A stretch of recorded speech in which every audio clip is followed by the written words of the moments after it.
নমস্কার, আমি আরজে অনুসুয়া। আজ আমি আপনাদের শোনাব হাজার হাজার মধ্যবিত্ত পরিবারের এক নির্মম সত্যি, যা চোখে আঙুল দিয়ে দেখিয়ে দেয় বাস্তব কত কঠিন। সন্তান মানুষ করার পেছনে বাবা মার আত্মত্যাগ।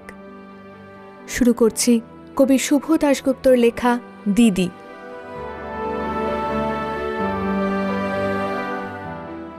তোর নতুন ফ্ল্যাট থেকে ঘুরে এসে মাকে বললাম সব কিছু খুঁটিয়ে খুঁটিয়ে।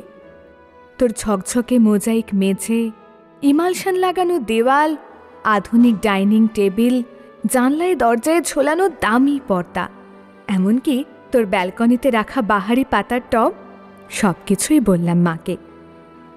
নগেন দত্ত লেনে আমাদের এই আলো বাতাসীন একতলার ভাঙা ঘরে বসে মা সব শুনলেন চোখ বুজে।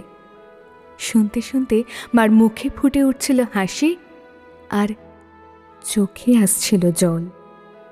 তোর ব্যালকনিতে দাঁড়ালে ছড়িয়ে থাকা শহরটাকে অনেক দূর পর্যন্ত দেখা যায়। বসবার ঘরের দেওয়ালে নতুন কেনা একটা সুন্দর পেন্টিং ঘরটাকে কি গাম্ভীর্যে যে ভরিয়ে তুলেছে, এসব কিছুও মাকে বললাম। চোখ বুজে শুনতে শুনতে মার মুখে ফুটে উঠছিল হাসি আর চোখে আসছিল জল। তোর চেহারাটা আগের চেয়ে অনেক ঝকঝকে আর সুন্দর হয়েছে, ফর্সা হয়ে গেছিস অনেকটা, যদিও তোর হাসিটা আছে ঠিক সেই ছেলেবেলারই মতো। জামাইবাবুর মুখে শুনলাম সামনের পুজোয় তোরা নাকি একেবারে পুরো দক্ষিণ ভারতটাই বেরিয়ে আসবি। মা নগেন দত্ত লেনের অন্ধকার ভাঙাচোরা ঘরে বসে এই সব শুনতে শুনতে হেসেছে। আর কেন জানি না মার চোখে এসেছে জল। সব কিছুই বলেছে দিদি, শুধু তোর ডাইনিং স্পেসে রাখা ওই দুধ সাদা রঙের ফ্রিজটার কথা মাকে বলিনি।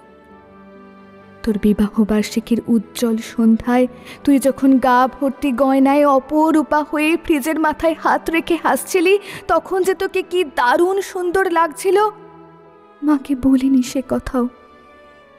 বিবাহবার্ষিকীর সন্ধ্যায় তোদের আনন্দ উজ্জ্বল অ্যাপার্টমেন্টে তুই আর জামাইবাবু যখন এই ফ্রিজটার পাশে দাঁড়িয়ে হাসি হাসি মুখে মালা বদল করছিলি বাবুদের রসিক বন্ধুদের অনুরোধে, আর ক্যামেরার ফ্ল্যাশ ঝিলিক তুই উঠছিল উপচে পড়া খুশির মতো, তখন ঠিক তখনই দিদি আমার চোখের সামনে স্পষ্ট হয়ে উঠছিল হাসপাতালের করিডোরে বাবার ভেঙে পড়া মুখ।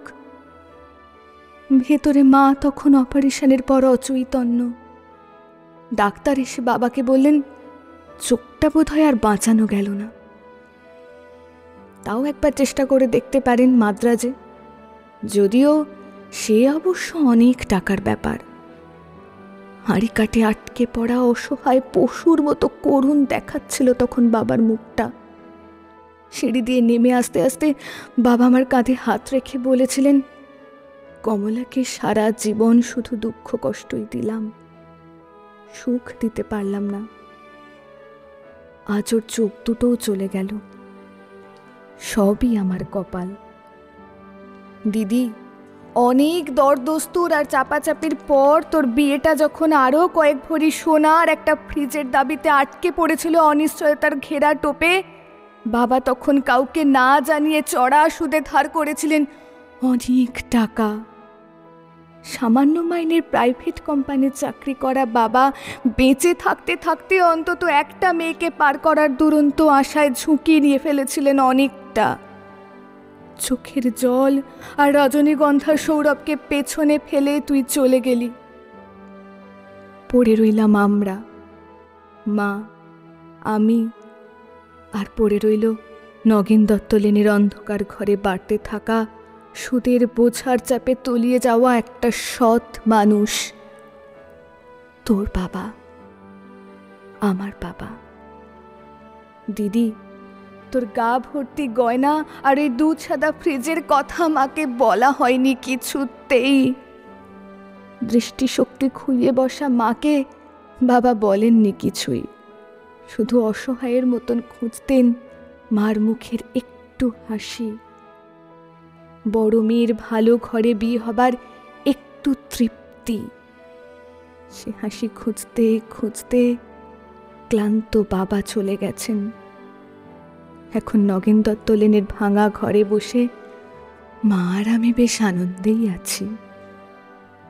একটা আনন্দই বোধহয় সবচেয়ে বড়, এ বাড়িতে আর কোনোদিন সানাই বাজবে না। সাহানায়, সানাই, রজনীগন্ধা, বেনারসি, হইচই, এই সমস্ত কিছুই অপ্রাসঙ্গিক হয়ে থেকে যাবে চিরকাল।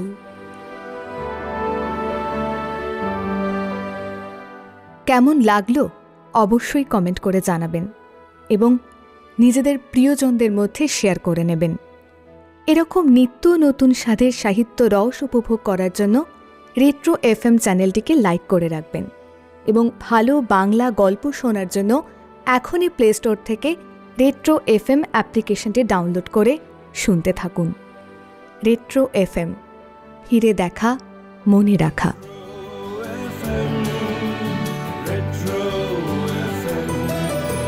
ফিরে দেখা, মনে রাখা।